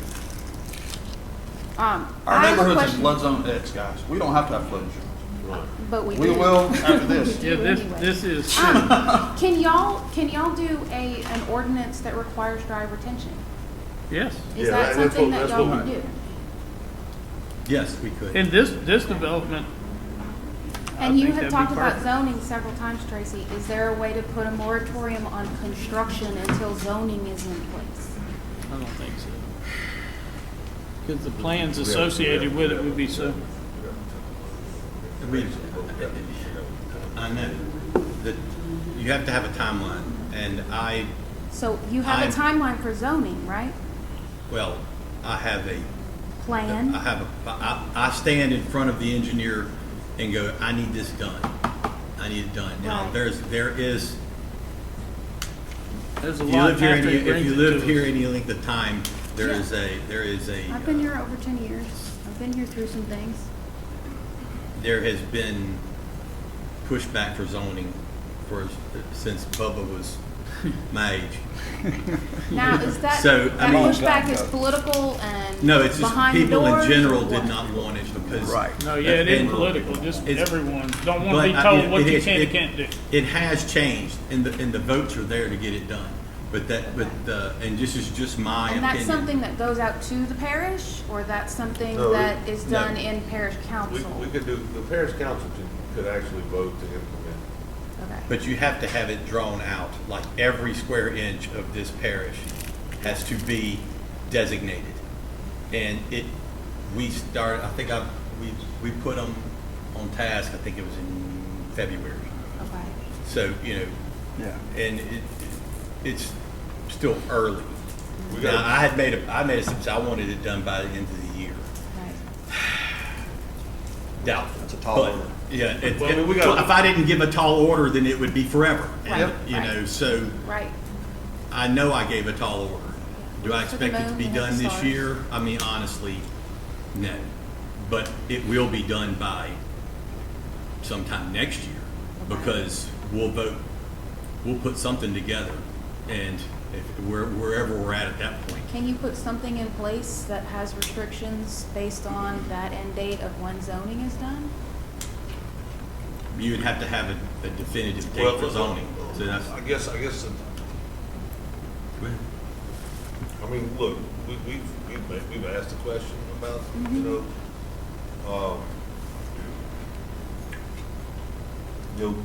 putting a moratorium. Typically, the answer we've gotten is you need to have a goal and a definitive date. Right. And who's telling you that? I think if zoning was the goal and we had an idea of when the date was, that we could, when it was a reasonable time frame, Yeah. then we could probably, as a council, vote it in and it not be challenged. Okay. If we don't even have an ordinance with respect, I mean, we have a preliminary initial introduction a little over a week and a half ago of a proposed ordinance, starting point. If we had an ordinance that was hammered out and we knew this is gonna be the zoning ordinance, and it was a matter of implementation of the zoning ordinance, and we probably at that point in time could put forth a moratorium with a definitive, end result with some time frame and probably withstand, challenges in the court. I think that's kind of where we're at right now. We just don't feel that at this point in time, we're not far enough along with the zoning ordinance to say, okay, we're gonna implement a moratorium Okay. without having a definitive, some idea that we even are gonna approve the ordinance and then the implementation. I think after the ordinance was approved, and there was an implementation process, then we probably could move forward with the moratorium at that Who point. I is- mean, Correct, that's true, but- Who is telling you that you have to have a plan in place? Parish attorney, just like, Parish attorney. So how did Ascension get a 9-month moratorium without a plan? actually, the Different attorney? I the mean- parish administration set up, they asked for a 12-month moratorium. Right. To study, they wanted Right. to create a study, and they had so the administration said, we're gonna do A. And for 12 months, we're gonna have a result of A, and we wanna stop the subdivision of property for 12 months. Yeah. I think as I recall, the administration had a couple different, we wanna stop. If your plat wasn't signed today, then you're done. And it was, from, we're not gonna sign another plat to let another building occur, to, we're not gonna subdivide property. And they put forth options, and the council chose the least restrictive option for a 9-month period. I'm not even sure if the administration over there is gonna sign it or just let it become law, because it was really way less restrictive than what they put forth. And I don't mean to, typically, those ideas, moratorium and those plans typically come from the administration, because they're the ones that control the budget, where that money, how that money is gonna be allocated. I mean, once a budget's approved, then he submits it, we approve it, and then they implement it. We don't have a lot of say after the budget's approved. We'll have a line item of drainage improvements and a dollar figure in it, but we can't designate where that money is spent, because they don't let you, what's the term that, Control? no, they used to, the federal government would say, we're gonna allocate this money for this particular project, and they don't really. Earmarks. Earmarks. They don't So have so they don't let earmarks you anymore. earmark anymore, so consequently, They are bringing those back. Well, So I wanted to say this too. Zoning is gonna be done in like essentially 2 phases. Okay. One is the language, the definition, what commercial entails, what, Okay. light What industrial entails. qualifies, Yeah, right. and that's what they're doing right now. which is the They're- ordinance. And that's a legal. Yeah, exercise. And that's the ordinance. I mean, And- once that document is, Then we can adopt that. Yeah, we're gonna adopt it in 2 phases. That's the first phase, and that should be the one, and you can always change it, the zoning, when you do ordinance, when you do something like that, you change it from time to time to make it fit Right. modern things. Right. Once we get that done, then comes the part that's gonna take time, because they're gonna draw up what they think it should be. Is it What just- every district, they think it should be. Okay. And like in your area, where you live, where I live, it's gonna be pretty straightforward for the Right. most part.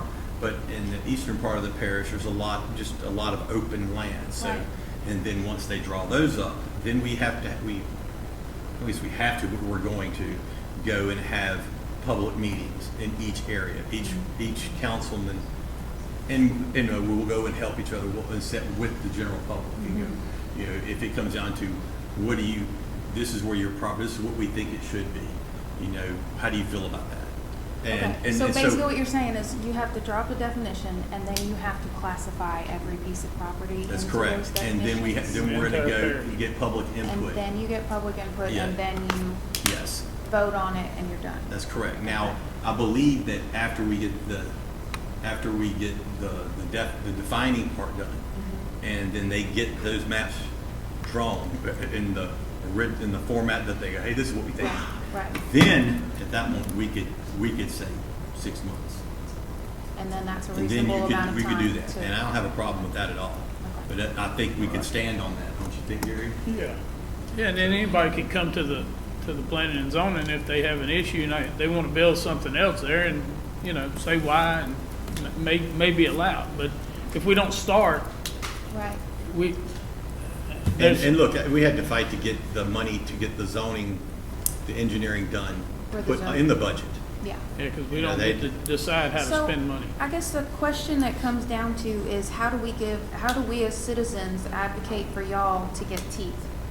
somewhere? Because it seems like y'all have your hands tied in a lot of places by the I can tell you administration. zoning in itself How- will give us teeth. Okay. I mean, So how do we advocate for y'all? just. By calling the parish president saying, don't get zoning? Sending or just- letters? yeah, send letters, just say, look, we need zoning in place, because essentially, a lot of people think that, I guess I'll say, a lot of the public thought process is that we are like police jurors, where, you know, that, They have control. yeah, well, I need my ditch cleaned. Right. We don't have the power to clean your ditch. I mean, we are legislators, you know, but they love to push the idea, we'll call your councilman. Well, why are you telling them to call me?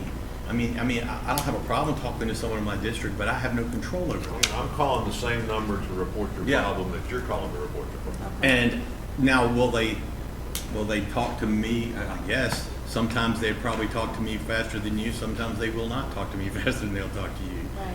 depending on the Current mood. climate. Yeah. Yeah. But that, I believe, once you get zoning in place, that's gonna change things across the board. Then everybody who sits in one of these seats up here will have to answer for what they allow being built, good or bad. So, while we talk about zoning and the impact, look, we have at times tried to restrict development based on the health, safety, and welfare of the community. And we've delayed it on occasion. We've never really ever stopped anything that we've done. Right. I'm gonna talk back to a situation in Baton Rouge that occurred several years ago. You know, Baton Rouge had a master plan, and in that master plan, properties were designated, zoned, and had specific designations within that zoning that said we recommend this type of development there. Right. There was a barge cleaning company that owned a piece of property on the Mississippi River that through the master plan was designated for exactly what they were doing with it. However, their zoning, the planning commission rejected their development based on the fact that of a public outcry because of the proximity to LSU and Rivers Bend and some other, you know, developments around there. Right. And because of public outcry and because of zoning, they were able to kill a development that met to the Every- letter of what the master plan called for that piece of property developed for. So zoning gives you an ability to have public input and let, you know. But it's not an end all So, be all. so the, I'm just saying, like, the majority, you know, have a tremendous influence on decisions. But without that, then it's basically whatever the law says. If you meet the letter of the law, then our hands are pretty much tied. So that's why there's been a push for zoning, is that there's additional benefit that'll come besides creating land use. It'll give the council the ability to possibly reject something that's not, you know, popular publicly. And so, then look, there's other benefits that exist, and I was constantly amazed how that happened over there when when somebody went to develop something on what it was, in a piece of property that it was earmarked for, and they were not successful because of public pressure. And it just made me realize how powerful a tool that zoning was once it was implemented. So, And he's absolutely right, but it can be, right now, we're trying to govern by, we have, whatever, let's say 100 set of rules, and they're very strictly written. And someone wants to come into development, they meet those 100 rules, and that's a number. There's nothing we can do. With zoning in place, you can. Now, what he was saying, that piece of property was exactly what it was zoned for, and yet they still could just look at it and go, this isn't what's best for the community as a whole. Look, I can tell you, I absolutely, if it was up to me, that development would not start. It would never be there in your district. And it hurts me that it is, because it's happening all around me as well. You know? And I don't think there's anybody up here, sitting up here, that would agree with that, that would disagree with that. You know, but we're having to we're having to legislate and try, and when you can't change the ordinance because you could, but usually what brings it to your attention is already in play, and it's too late for them. Yeah. You know? It's for the next, and then they figure out how to get around it, and then you gotta change it for the next Yeah, one. it's hard to legislate. It's almost impossible to legislate efficiently by following just ordinances. Because sometimes the ordinance, you know, I've heard Mr. Talbot say this before, and I, when he said it, I was like, man, I was the same way. When I got into office, I was like, I'm never given a waiver, ever. But then you realize that sometimes Yeah, they're necessary. it's necessary because it makes sense. It makes sense, and it's not hurting anybody. Because of the rigidness of the ordinance, you've hurt somebody that's not going to hurt anybody else in what they're doing, and so you know you just can't legislate like that. But if this body and has been pretty much powerless since '96 when they formed This form of when we government. went Home into rule charter. to the home rule charter kind of government. And this right here, zoning will. So if you ask what you can do, I mean, just if anybody says, because the argument against it is, I want to be able to do what I want to with my property.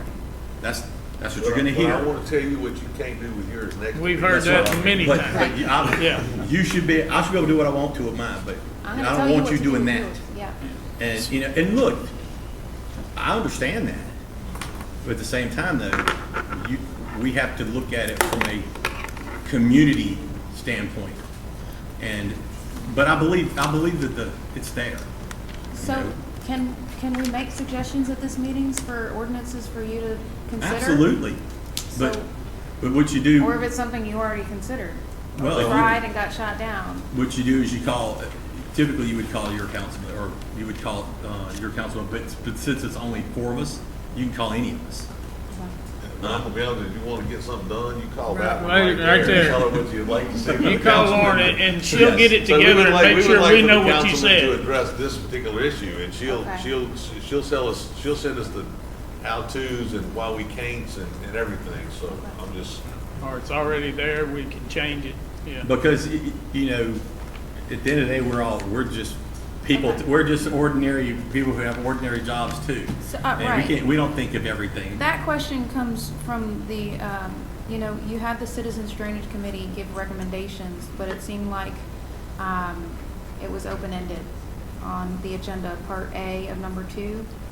It didn't seem like y'all had a solid answer for that or path forward, and so I'm wondering about, can you institute an ordinance that says dry retainage Yeah. ponds Oh, only? we and- can. Well, I think we're gonna do some research based on their deal. We're gonna, Right. I mean, And I guess I was concerned because I can't read your sign, Mr. Morris. Scooter. But, Scooter, yeah. But, you said we've been doing research for the last 5 years. So what is the result of that? 5 years of Well, worth of research? Why isn't Gary there- and I got, after the flood, we said, we gotta stop this. This is Right. getting ridiculous. And Mr. Mack, who was here, had a special meeting and got it completely shot down.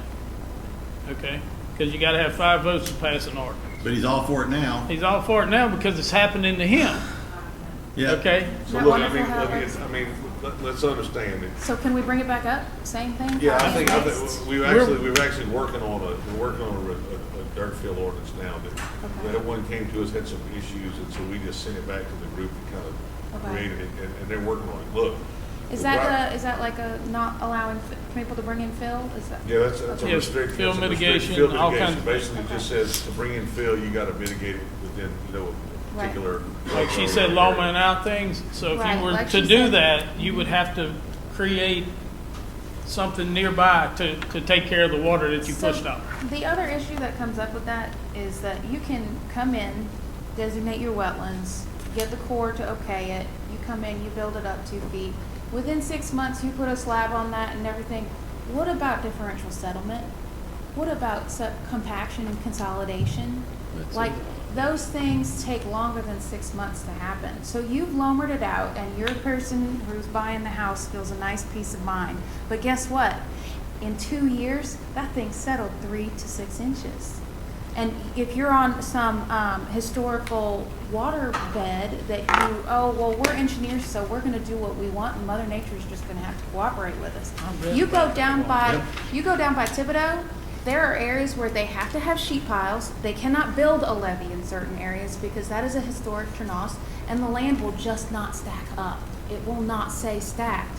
So where is the accountability for that? Well, it Where actually says, I people- read it in the ordinance. It's like she said, they built a neighborhood, and then 5 years later she came back, they built another neighborhood, and the old neighborhood is now settling and flooding. Because in long term, I mean, soil just doesn't obey.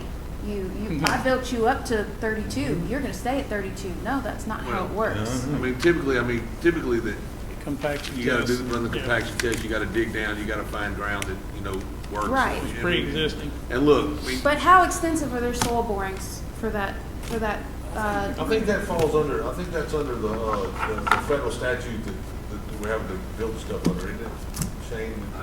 On the compaction Compaction test, test going and back to soil natural borings and stuff ground like that, and the clay. natural ground. You got to go with natural disturbed soil, and every foot you got to have engineer come out and do that Compaction. And the builder of record is responsible for the structure, foundation, provided, 5 years? personally responsible. So if you go out 5 years later, pay a surveyor to come out and land survey it, that guy is personally responsible if the structure has sunk and 1% flood came in and it's not safe anymore. It's flooded, I mean, the Yeah. flood could change. But if it's a structural defect in the building, and look, when we start one, we have an elevation shot. And then before you use your occupancy, you come out and do another elevation.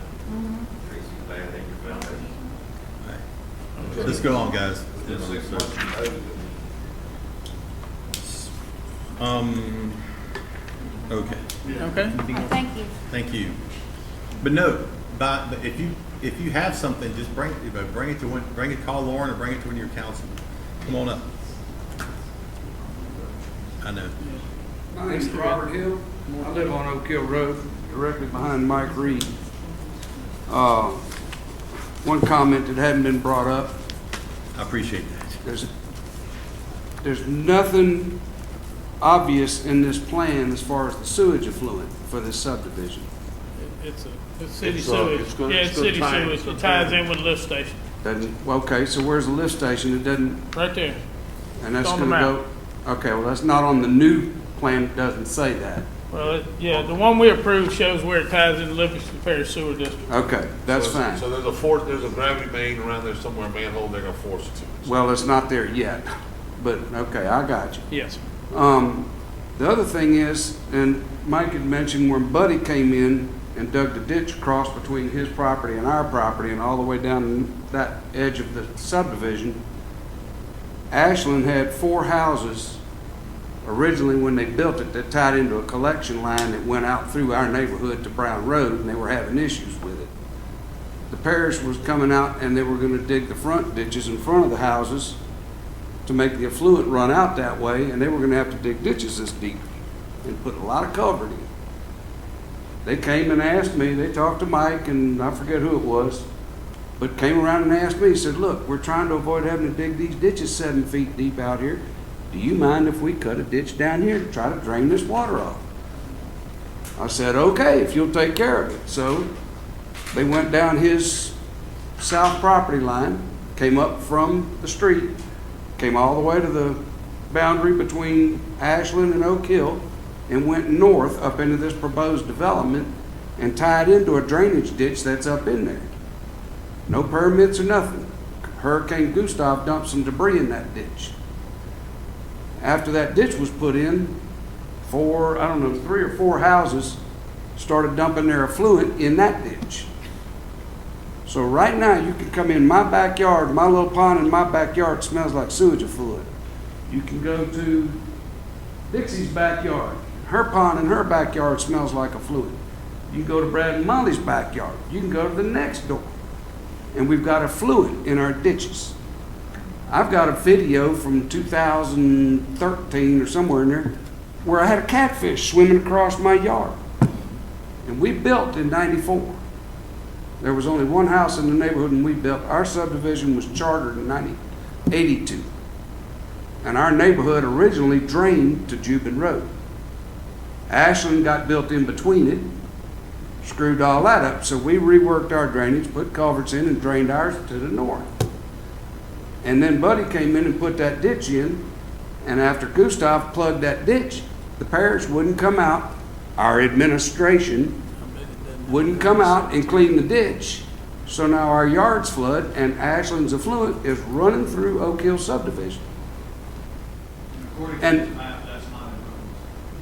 And yeah, and also this new development doesn't show the ditch that is there or supposed to be there. So where's all that water going to run? And y'all approved it, or the parish approved it. Yeah. I'm not pointing fingers at y'all. I'm pointing fingers at Livingston Parish. Right, I understand. Yes, sir. It's our administration. So, you know, You got that? y'all got to stand up for something. Yes, sir, we're gonna check on that too. All That's right. usually determined by the parish engineer. They'll look at it and see where that ditch is Well, that goes across. I have a lot of faith in that. Thank you. That was not serious. That was very. I got you. Yeah. It says Well, right I'm- here, changing the ditch. Anyone else? I think you get it. All right. Item C, discussion of chapter 125, section 125-25, servitude criteria. Since the person that was pushing that's not here, I'd like to defer that for 2 weeks. Agreed. Item D, discussion of proposed section of chapter 125 drainage easement. Okay, guys, so we kind of hammered this ordinance out 2 weeks Hey. ago. And we changed some wording to make it a parish-wide ordinance, and in some discussions and addressing some of the problems. If you look at the bottom of the page, you'll see that red line, the wording on the red line. Typically, the way an ordinance is written now, the servitude is the servitude, and you can put your slab on the edge of the servitude. We have expanded the servitude based on the depth and size of pipe in this ordinance. What we're going to add to that is a 5-foot setback on the drainage servitude. So in any future developments, all setback, all drainage servitudes will consist of an additional 5-foot setback. So that it's still your property, you just can't build your slab right up to the edge. And we do that with utilities now. Why we've never addressed it with drainage servitudes is something I can't address, but we're just gonna add that all building line setbacks should at least 5 foot from the edge of the drainage. Sound And good? so I'd like to make a motion to amend the ordinance that we're gonna introduce Thursday night to include, Before you make that motion, if you look at D, what is italicized, y'all have never had a recommendation to take that out or to change that, when we introduce this ordinance, so I don't know if y'all want to revisit that. we're gonna take that out, and we're gonna make the ordinance become effective when the parish president signs it.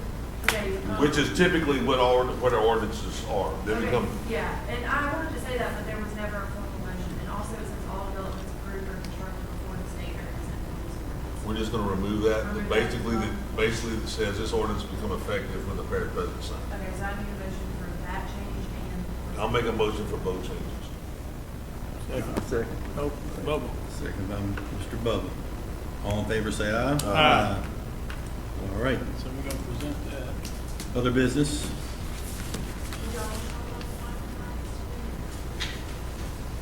So one quick question, I didn't, so you're adding 550 what? Okay, so Shane, typically a drainage servitude was 15 7.5 foot, or whatever. 15 foot wide. Yeah. So if I did a development, Give you 12.5 instead of 7.5. well, no, so what we did is we changed the way we measured the deal. It's not a 15-foot servitude. The servitude's gonna be based on the Yeah, size of the I pipe got and that. depth, Yeah, okay? Well, so what happens is, let's say I need 15 foot to work, you know, to get to this pipe, to slope the set, go to slope the banks or tier the banks or whatever. Builders at times would build the house to the edge of the easement. So if your slab is sitting on the edge, I can't tear down like so just like any other utility servitude, whatever, we're gonna ask for a 5-foot setback. It really shouldn't affect the developer. I mean, it shouldn't affect the builder. It's gonna affect the developer. Basically, that those lots that, used to have a 15-foot servitude, if the So servitude. have a 20 foot now, 15 will be 20 now? Well, no, Well, it depends. let's say for You got your example, drawing there. let's say for example, that a servitude, let's say that a pipe is less than 42 inches and less than 6 foot deep, that servitude would become 17 feet. However, the building line is gonna be 27 feet, meaning that Put 5 on each side. I'm putting 5 on each side of the servitude. That way I can utilize the whole 17-foot servitude to get down to the pipe. Because if I let you build your house at that 17-foot line, then I've still got to protect your foundation before I can start tearing or sloping to get to the, you follow what I'm talking about? So we're gonna do just like you do on a utility servitude. There's a 5-foot setback off of utility servitude, except if it's at the front, there might be a 25-foot setback. We're just gonna require a 5-foot setback off the edge of the drainage servitude, which in theory should not affect the builder, should affect the developer. And in essence, shouldn't affect any lots that are already done, because this ordinance has only been coming into effect, on new stuff. So one lot, if you got 80-foot wide lots, normally, you may have to lose a lot. You It's possible. might lose a lot in a whole development to do this, but what happens is, Okay, hold. I got it. Motion to adjourn. okay. Motion. Well, I gotta make the motion. Second.